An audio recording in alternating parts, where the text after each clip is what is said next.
The dust storm was getting worse. Day One pulled his jacket tighter and squinted at the horizon.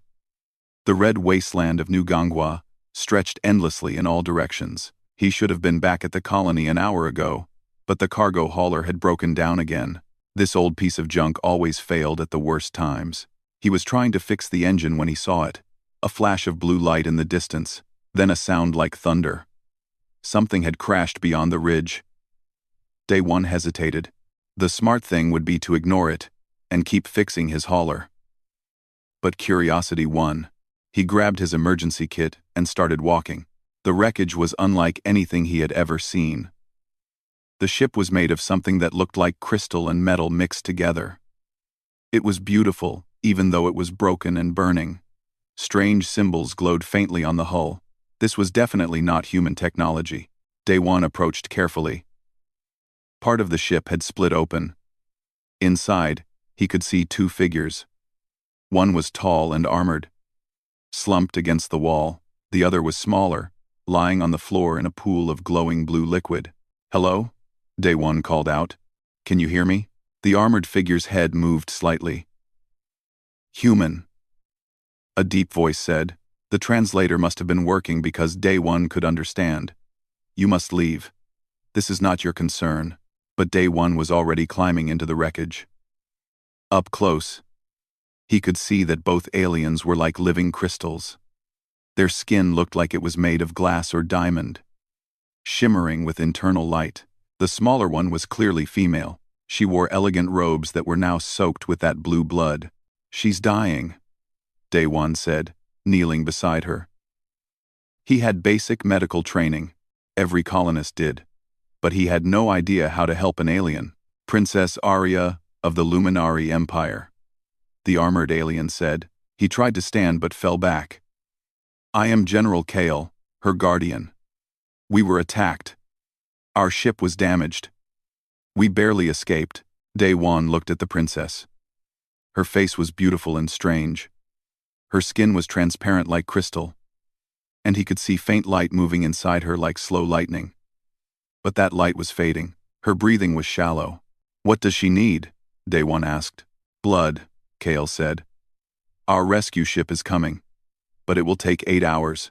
She will be dead in 2. Without a transfusion, there is no hope." "Then give her yours," Day One said. "I am injured. I have already lost too much. If I give her my blood, we both die." Kale's voice was filled with pain. "There is nothing that can be done. I have failed my duty." Day One looked at the medical equipment scattered around the ship. He saw what looked like transfusion devices. An idea formed in his mind. A crazy, probably stupid idea. "What about my blood?" he asked. Kale stared at him. Even through the alien features, Day One could see the shock. "That is impossible. Human biology is primitive. Your blood is completely incompatible with Luminari physiology. It would kill her within minutes." "Oh, but she's already dying," Day One said. "You said 2 hours. If my blood kills her in minutes, that's still the same result. Right? Dead is dead. You do not understand. The rejection would be agonizing. It would be worse than simply fading away." "Or maybe it works," Day One said. He was already rolling up his sleeve. "Look, I don't know much about alien biology, but I know humans are tough. We adapt. Our blood fights off diseases, heals wounds, carries oxygen in crazy conditions. Earth is a brutal place. Maybe, just maybe, our blood is stronger than you think." Kale was silent for a long moment. Then he nodded slowly. "If you are willing to try, I will not stop you. But know this, human. If you are wrong, you will have only added to her suffering. And if I'm right, I save her life," Day One said. "I'll take that chance." Kale showed him how to use the transfusion device. It was surprisingly simple. The alien technology read both of their biologies and created a connection between them. Day One felt a sharp sting as the needle entered his arm. His blood began to flow. It looked so different from hers. His was red and thick. Hers was blue and seemed to glow. When they mixed in the tube, he expected something terrible to happen. An explosion, maybe, or toxic smoke. Instead, something miraculous happened. The princess's body began to glow brighter. The wounds on her side started to close. The blue blood stopped leaking. Her breathing became stronger and steadier. "Impossible," Kale whispered. "This cannot be happening." But it was. Day-One watched in amazement as color began to return to the princess's crystal skin. Well, not color exactly. But the dull, dying look was replaced by vibrant light. She looked alive again. Then Day-One started to feel strange. The room spun. His strength was leaving him. He had given a lot of blood, maybe too much. "Enough," Kale said, disconnecting the transfusion. "You have given all you safely can." Day-One collapsed against the wall, breathing hard. His vision was blurry, but he could see the princess clearly. Her eyes were opening. They had been pure silver before. Now they had flecks of brown in them, brown like his eyes. "What happened?" Princess Arya said softly. Her voice was musical and strange. "You were dying," Kale said. "This human saved you. With his blood." Arya turned her head to look at Day-One. She tried to sit up, then looked at her hands in confusion. Her fingertips were no longer pure crystal. There were traces of something else, something that looked almost like human skin. "I feel different," she said. "Warm. I have never felt warm before." Day-One tried to smile, but everything was going dark. He had used too much energy. The last thing he saw before passing out was the princess reaching toward him with a hand that was no longer entirely alien. It looked more human than it should. "Rest, brave human," Kale said. "You have done something impossible today. You have changed the fate of a princess. And perhaps, you have changed the fate of the entire galaxy." But Day-One did not hear those words. He was already unconscious, his body trying to recover from the massive blood loss. He did not know that his simple act of kindness would start a chain of events that would shake the foundations of galactic civilization. In his hand, the princess placed her transformed fingers. The bond between them was already forming. Human and Luminari, joined by blood and fate. 3 days had passed since the transfusion. Day-One woke up in the colony's medical center with a terrible headache and an empty feeling in his chest. Dr. Hana stood over him, checking monitors and shaking her head. "You're lucky to be alive," she said. Hana was the colony's chief medical officer, and she did not look happy. "You gave away almost 40% of your blood to an alien. Do you have any idea how dangerous that was? Is she okay?" Day-One asked. His voice was rough. "The princess? She's more than okay. She's in the next room." "And Day-One, you need to see this." Hana's expression was a mix of excitement and fear. "What you did. It shouldn't have worked. But it did. And now something is happening to her. Something we've never seen before." Hana helped him out of bed. He was weak but could walk. They went to the next room where Princess Arya was sitting by the window. Looking at her hands, Day-One stopped in the doorway. She looked different. Very different. 3 days ago, she had been like a living statue of crystal. Now, she looked almost half-human. Her skin still had that crystal quality, but it was softer now, more flexible. There were patches of actual skin showing through, especially on her hands and face. Her hair, which had been like spun glass, now moved naturally in the breeze from the air vent. "Princess," Day-One said quietly. She turned to look at him, and he saw tears in her eyes. Real tears. Kale had told him that Luminari could not cry. "You saved my life," Arya said. "But you also changed it. I am not fully Luminari anymore. I am not fully human. I am something new." Are you in pain?" Day-One asked. "No," she said. And a smile crossed her face.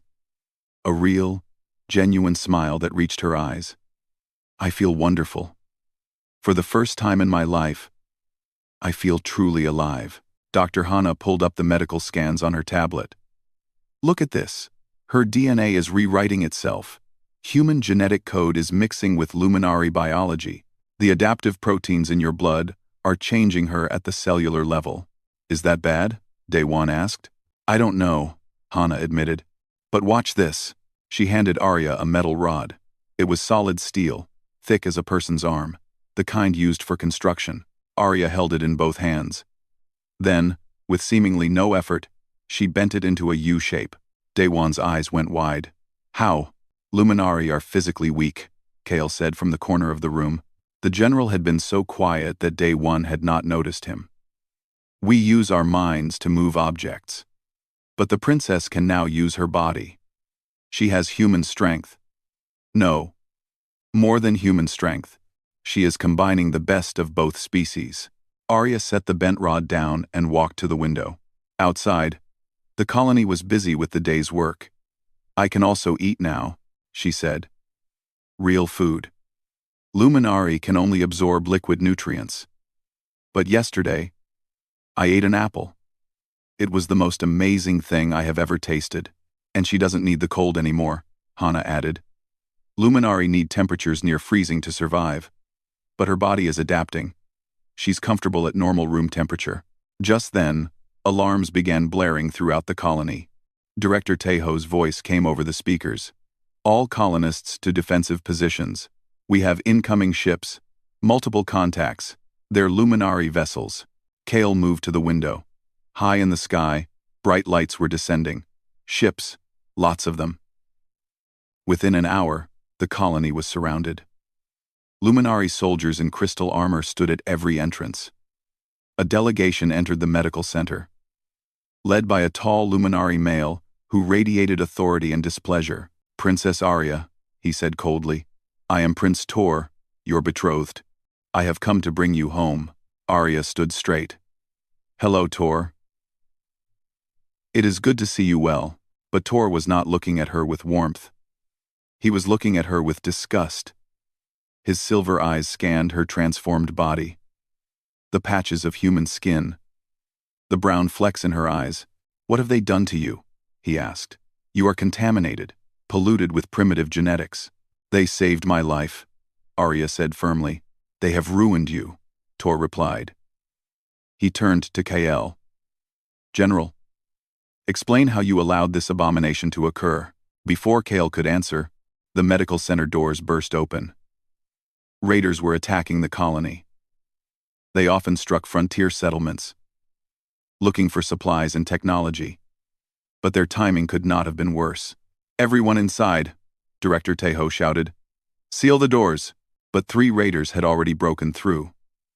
They had guns and knives, and they were moving fast toward the medical center's supply room. Arya moved faster. Daewon barely saw it happen. One moment she was standing beside him. The next, she was across the room. She moved like water, like lightning. Her hand struck the first raider's gun, and it went flying. Her legs swept the second raider off his feet. The third tried to stab her, but her crystal skin was too hard. The knife shattered. She fought like a human would fight, with punches and kicks and raw physical power. But she moved with a grace and speed that was purely alien. In 15 seconds, all 3 raiders were on the ground, unconscious. Everyone stared. Luminari do not fight like that, Prince Tor said quietly. We use our minds. We use technology. We do not brawl like animals. But it worked, Arya said, breathing hard but smiling. I felt every movement, every impact. It was real. Tor, for the first time in my life, I did something with my own hands. Not with my mind, with my body. You sound proud of being reduced to a savage, Tor said. I sound proud of being strong, Arya replied. The tension in the room was thick. More luminary officers entered, including an ancient one wearing robes of office. Lord Varys, member of the High Council. Princess Arya, Varys said in a voice like ice grinding on metal. You will return to the capital immediately. You will undergo purification treatments to remove this human contamination from your biology. No, Arya said. The room went silent. No, Varys repeated. You dare refuse the High Council? I will not go back to being weak and cold and half alive. Arya said. This human gave me a gift. He gave me strength and warmth, and the ability to truly feel. I will not give that up. Varys's expression did not change, but his eyes grew colder. Then you leave us no choice. The human will come with us. We will study him. We will learn how his blood creates this transformation, and we will use that knowledge. Day One felt his stomach drop. Use it how? Is it not obvious? Varys said. If human blood can transform Luminari into warriors, into beings who combine mental power with physical strength, then human blood becomes the most valuable resource in the galaxy. We will harvest it. We will create a new generation of Luminari. We will become unstoppable. You're talking about using humans like cattle, Dr. Hanna said, horrified. We are talking about the survival and dominance of the Luminari Empire, Varys replied. One human saved, one princess. Imagine what millions of humans could do for our entire civilization. Day One looked at Arya. Her new human eyes were wide with shock and horror. I understand now, she said quietly. You did not come to save me. You came to take him. To take all of them. We came to secure the future of our people, Prince Tor said. And you, my dear princess, have shown us the way. The colony fell into an uneasy lockdown. Luminari soldiers patrolled every street. No one could leave New Gangwa. Prince Tor had declared it a protective quarantine zone, while the High Council decided what to do. But everyone knew the truth. They were prisoners. Day One sat in the medical center with Dr. Hanna, who had been working non-stop for 2 days. She looked exhausted but excited. I found something, Hanna said, pulling up data on her screens. Something big. Come look at this. Director Tejo entered the room, followed by Arya and General Kael. The general had chosen to stand with the humans rather than his own people. It had shocked everyone. What did you find? Tejo asked. He was a stern man who had run the colony for 10 years. Nothing usually surprised him. But these were not usual times. Hanna pointed to the genetic scans. I've been studying Day One's blood more closely. What it did to Princess Arya wasn't just healing. It was an upgrade, a complete biological enhancement. We know that, Arya said. I am stronger now. You don't understand. Hanna said. Human DNA isn't just compatible with Luminari biology. It's superior in ways we never imagined. Let me explain. She pulled up an image of DNA strands. Humans evolved on Earth. Earth is a brutal place. Extreme temperatures, deadly diseases, natural disasters, radiation, predators. Our planet tried to kill us in every way possible for millions of years. So our genetics adapted. We became the most resilient species on our world. What does that mean? Day One asked. It means human DNA has adaptive proteins that no other species in the galaxy has, Hanna explained. We heal faster. We fight off infections better. We can survive in conditions that would kill most aliens. And when your blood mixed with Luminari biology, those proteins didn't just help. They rewrote the genetic code. End quote. Kael leaned forward. Are you saying that human blood could transform any Luminari? Not just Luminari, Hanna said quietly. Potentially any species. Human genetic material could upgrade alien biology across the board. The room went silent. The implications were enormous. There's more, Hanna continued. The transfusion created a permanent bond between Day One and Princess Arya. Watch this. She handed Day One a blindfold. Put this on and tell me where the princess is. Day One tied the blindfold over his eyes. At first, he felt nothing. Then, like a whisper in his mind, he knew. He pointed directly at Arya. She's there, about 3 meters away, near the window. Hanna had Arya leave the room and move around the building. Every time, Day One could sense where she was.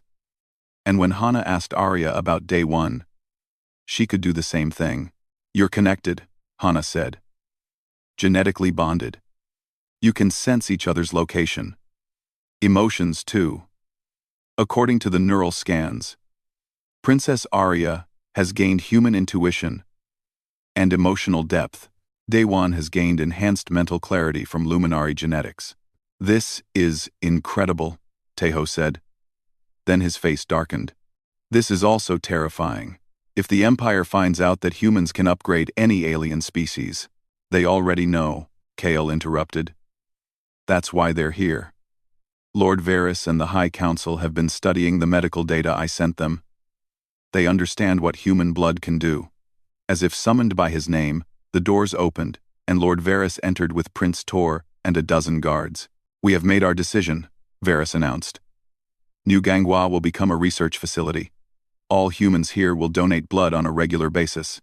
We will begin creating hybrid Luminary warriors immediately. That's slavery, Taeho said, standing up.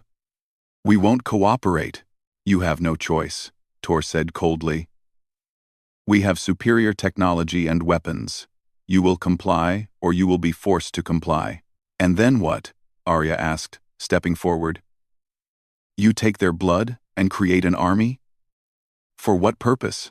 To secure the Empire's dominance, Varys said. The Luminari have ruled this sector for 10,000 years. But we have grown weak. Our bodies are fragile. Our population is declining. We have stagnated. But with human genetic enhancement, we can become powerful again. You mean you want to become conquerors? Arya said. You want to use human blood to build weapons. We want to survive, Varys replied. And if that requires harvesting humans, so be it. They are a primitive species anyway. They should be honored to serve the Empire. Daewon felt sick. His simple act of kindness had given the Empire a weapon they would use to enslave his entire species. There's something else you should know, Dr. Hana said, her voice shaking with anger. Something I discovered an hour ago. She pulled up another scan. The transformation isn't limited to direct transfusion. Princess Arya's hybrid genetics are producing antibodies that carry the adaptive code. If she were to be near other Luminari for extended periods, especially if there was any exchange of biological material, they would start transforming too. Slowly, but inevitably, Kael's eyes widened. The psionic network. Luminari share a mental connection. If those antibodies can spread through close contact, then every Luminari who connects with the princess's mind could be affected, Hana finished. The transformation could spread across your entire fleet just from proximity and mental linking. Varys looked at Arya with new interest. Then the princess is even more valuable than we thought. She is a living catalyst. No, Arya said firmly. I will not be used as a weapon against humanity. You have no choice, child. Varys said. You are property of the Empire. I am a person, Arya said, and I choose humanity. Her hand found Daewon's. The moment they touched, both of them felt it. A surge of energy. The genetic bond between them flared to life. For a brief moment, they could feel each other's thoughts. Daewon understood what he had to do. It was risky. It might kill him, but it was the only way to save everyone. There's one more thing you should know about humans, Daewon said to Varys. We don't give up. We don't surrender. And when you threaten us, we fight back with everything we have. Brave words from a primitive, Tor sneered. Maybe, Daewon said. But here's the thing about primitive species. We're survivors. We're adaptable. And we're really, really good at making desperate plans work. He looked at Dr. Hana. You said the transformation can spread through the psionic network? Hana nodded slowly, realizing what he was thinking. Yes. But it would require massive exposure. More blood than you could safely give. What if I gave it anyway? Daewon asked. You would die, Kael said bluntly. But everyone else would live, Daewon replied. If I give enough blood to Arya, to amplify her hybrid nature to a critical level, and she connects to the Luminari fleet's psionic network, the transformation would spread to every Luminari ship in orbit, Hana finished, her voice awed. They would all begin changing, gaining human emotions, human flexibility, human empathy. That's insane, Tejo said. You can't sacrifice yourself. I can if it saves Earth, Day One said. Arya squeezed his hand tighter. Through their bond, he could feel her fear and admiration and determination. You will do no such thing, Varys commanded. Guards, take the human into custody. Take them all. But before anyone could move, alarms blared again throughout the colony. A new voice came over the speakers. It was panicked. Genetic weapon detected. The Luminari have activated some kind of DNA bomb. All humans need to evacuate immediately. Varys smiled coldly. We anticipated resistance. The bomb will break down human DNA across the entire colony in 4 hours. It will turn every human here into raw genetic material. Billions of units of it, more than enough to transform thousands of Luminari. Tejo looked at Day One with horror. They're going to liquefy us. Not if we stop them first, Day One said. He turned to Hana. Prep for the transfusion. We're doing this now. The next hour was chaos. Director Tejo sent emergency messages to Earth, but help would take weeks to arrive. The genetic bomb was counting down. 4 hours until every human on New Gangwa turned to liquid. Luminari soldiers tried to seal off the medical center, but the colonists fought back. Jiwoo, a former soldier, organized a defense using mining equipment as weapons. Pilot Yuna used her ship to jam Luminari communications. It wasn't much, but it bought them time. Inside the medical center, Dr. Hana was preparing for the most dangerous medical procedure she had ever attempted. Day One lay on the table while she attached monitoring equipment to his chest. This is going to hurt, Hana said quietly. I'm going to take more blood than any human has ever given and survived. Your body will go into shock. Your heart might stop. I know, Day One said. He looked at Arya, who stood beside him holding his hand. But it's worth it. It's worth it. You could die for nothing, Prince Tor said from the doorway. He had been silent since the bomb activated, watching everything with cold eyes. The genetic cascade might not work. You might sacrifice yourself and change nothing. Or it might work, Arya said. And your people will learn what it means to feel real emotions, to understand compassion and empathy. Right now, you are cold and logical and cruel because you lack the depth of feeling that humans have. But if the transformation spreads, you will change. All of you. We do not want to change, Tor said. We are perfect as we are. You are dying as you are, General Kale said. He had been standing guard at the window. Our population declines each century. Our bodies grow weaker. Our minds are powerful. But what good is that when we cannot feel joy, or love, or hope? I have watched the princess transform. I have seen her laugh, and cry, and fight with passion. That is not weakness. That is life. Tor's jaw tightened. You are a traitor, General. I am loyal to the future, Kale replied.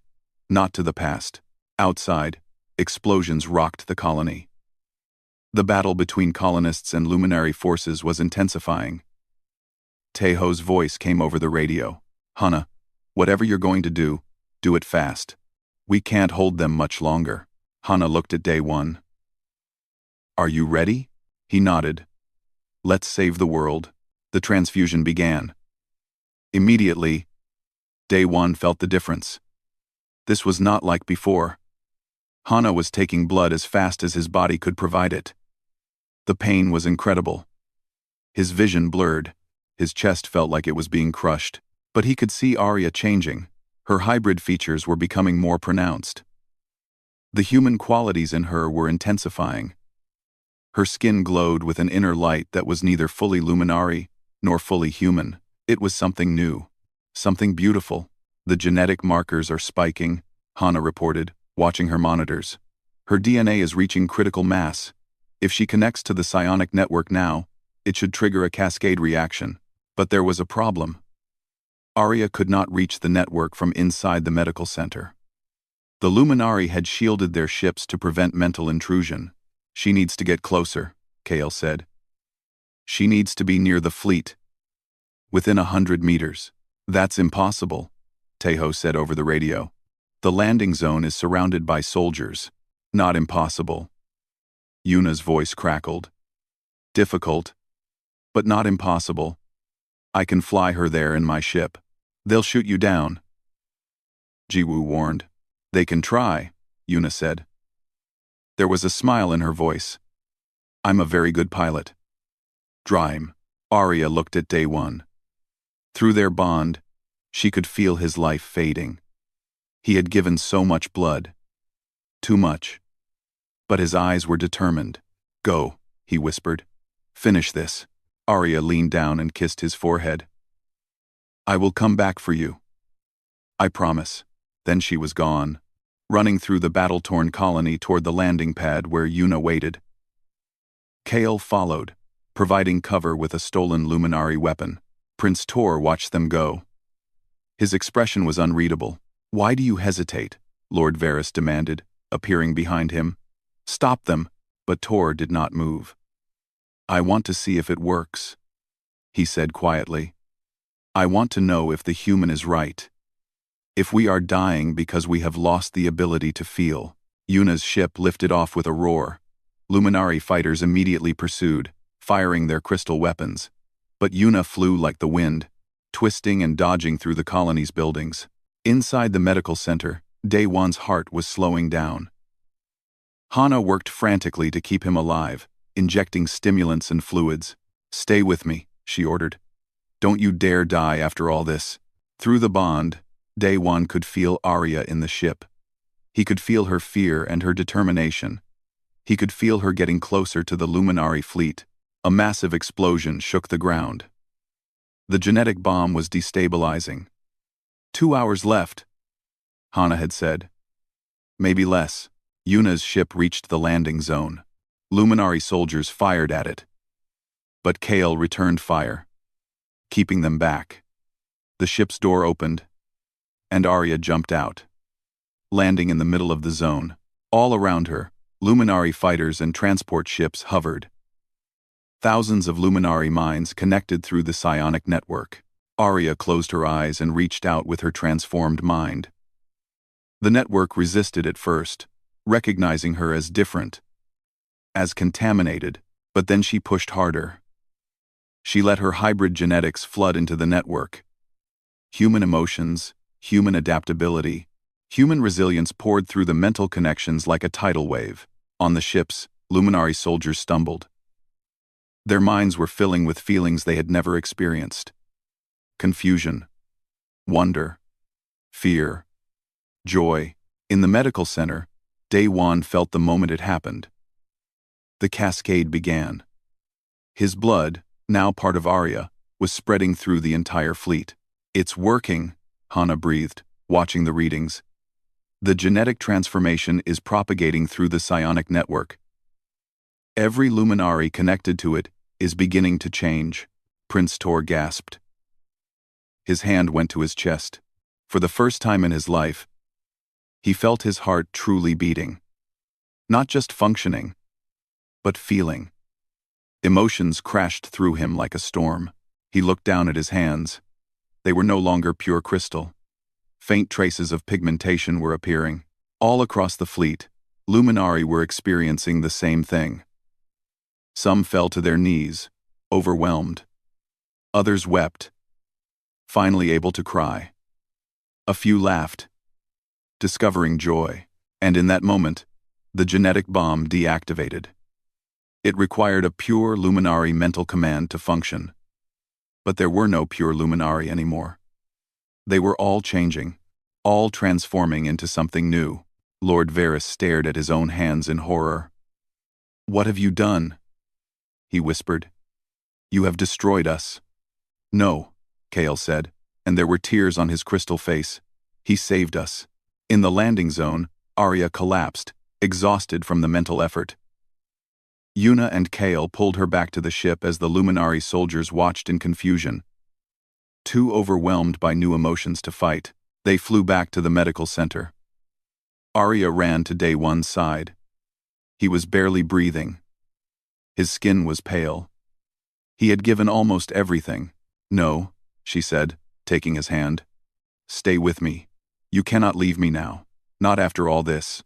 Through their bond, she pushed energy back to him. Life force. The hybrid strength her body now possessed. She gave back what he had given her. Slowly, painfully, Daewon's eyes opened. Did it work? He asked weakly. Arya smiled through her tears. Look, through the window, they could see Luminari soldiers removing their helmets. Their faces were changing, softening, becoming more alive.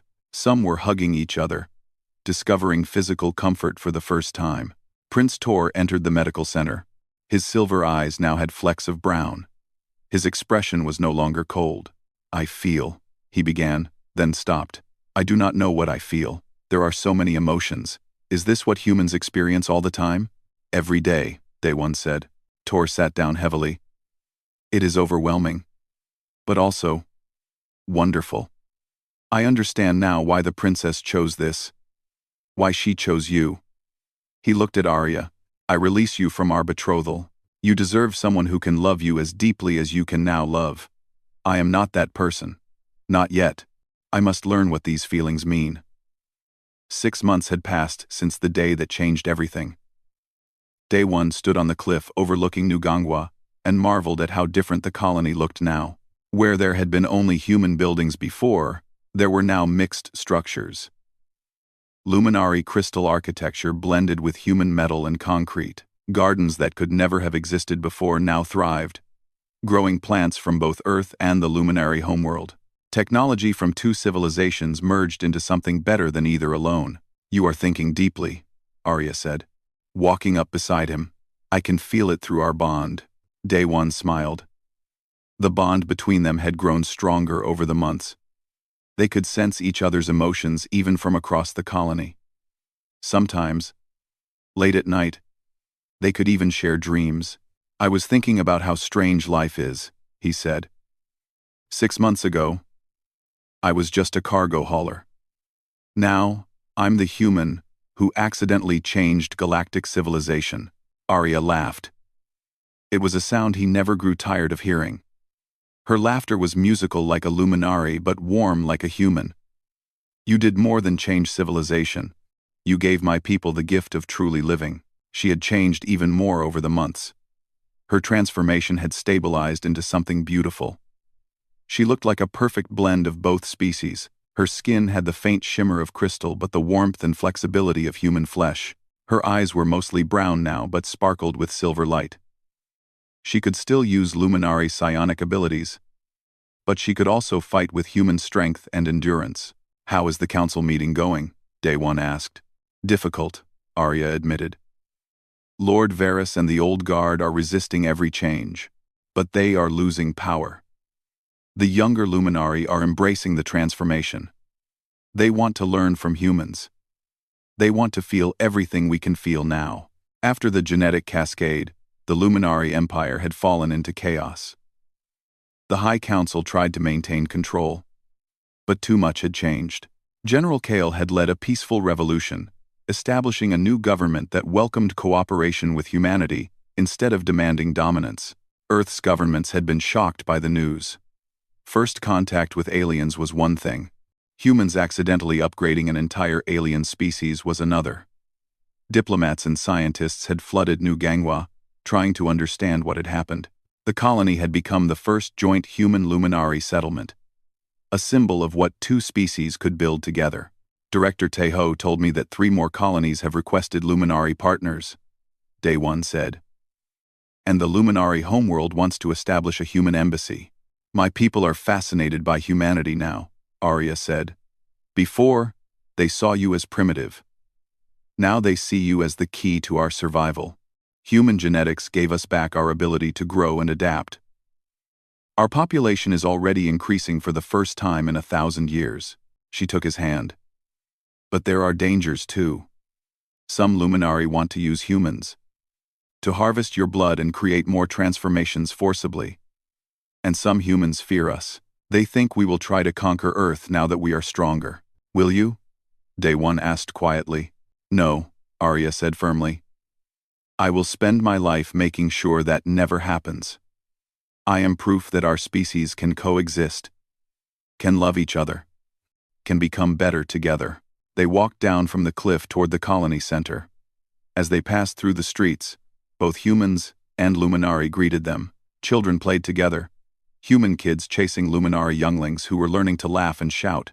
Dr. Hana met them at the medical center. She had been promoted to head of the Joint Human Luminari Medical Research Program. Her work was now focused on understanding the transformation and making sure it remained beneficial for both species. I have news, Hana said, pulling up data on her tablet. We've completed the analysis of your genetics, Day 1. The transfusion changed you too. I know, Day 1 said. I can think more clearly. I don't get tired as easily. I can think more clearly. I can think more clearly. I can think more clearly. I can think more clearly. I can think more clearly. I can think more clearly. It's more than that, Hana explained. You carry Luminari genetic markers now. Your lifespan has been extended. According to my calculations, you could live for 500 years. Maybe more. Day 1 stared at her. 500 years? The transformation goes both ways, Hana said. Arya gained human strength and emotions. You gained Luminari, longevity, and mental clarity. You are both hybrids now. The first of a new kind of being. Arya squeezed his hand. Through their bond, he felt her joy and relief. They would have centuries together. Time to see what their two species could build, but there was still work to do. Prince Tor had requested a meeting that afternoon. He had changed dramatically over the months. The cold, arrogant prince was gone. In his place was a thoughtful leader trying to help his people navigate their transformation. They met him in the council chamber. Tor's appearance had shifted significantly. He looked almost half-human now, though he retained more Luminari features than Arya did. His eyes, once purely silver, were now gray with hints of blue. Thank you for coming, Tor said. His voice was warmer than before. I wanted to inform you that Lord Varys has been removed from the High Council. He continued to plot against humans, trying to restart the harvesting programs. General Kale has assumed leadership of the Luminari government. That is good news, Arya said. There is more, Tor continued. We have detected other alien civilizations watching what happened here.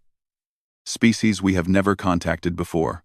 They are curious about the transformation. Some want to establish diplomatic relations with humanity. Your species has become the most valuable in the galaxy, Day 1, not because of what others can take from you, but because of what you can offer. We are not resources, Day 1 said firmly. I know that now, Tor replied. Believe me, I understand. The emotions I feel when I think about the old ways. Shame, guilt, horror. We treated you like animals. We were wrong. He stood and bowed, a gesture of respect borrowed from human culture. I am working with Kale to create treaties that will protect humanity. No species will be allowed to harvest human genetic material without consent. Those who try will face the combined might of the Luminari fleet and Earth's defense forces. You would fight to protect us? Day 1 asked, surprised. You saved us, Tor said simply.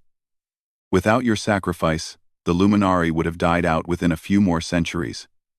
Our species was failing because we had lost the ability to adapt. You gave that back to us. We owe humanity a debt that can never be repaid. After the meeting, Day 1 and Arya walked to their favorite spot. The gardens at the edge of the colony. Human flowers grew next to Luminari crystal plants. The mixture of species created beauty neither could achieve alone. Do you regret it? Arya asked suddenly. Giving your blood to me that day? Day 1 thought about it. His simple life as a cargo hauler was gone. He was now famous across 2 civilizations. He had responsibilities he never wanted. He had nearly died. Twice. But he also had Arya. He had helped save billions of lives. He had brought 2 species together in peace. He had centuries ahead of him to explore the galaxy and see wonders he never imagined. No, he said. I don't regret it. I would do it again. Arya smiled and leaned against him. Through their bond, Their thoughts and feelings mixed together until it was hard to tell where one ended and the other began. In the sky above, ships from Earth and the Luminari homeworld arrived and departed regularly.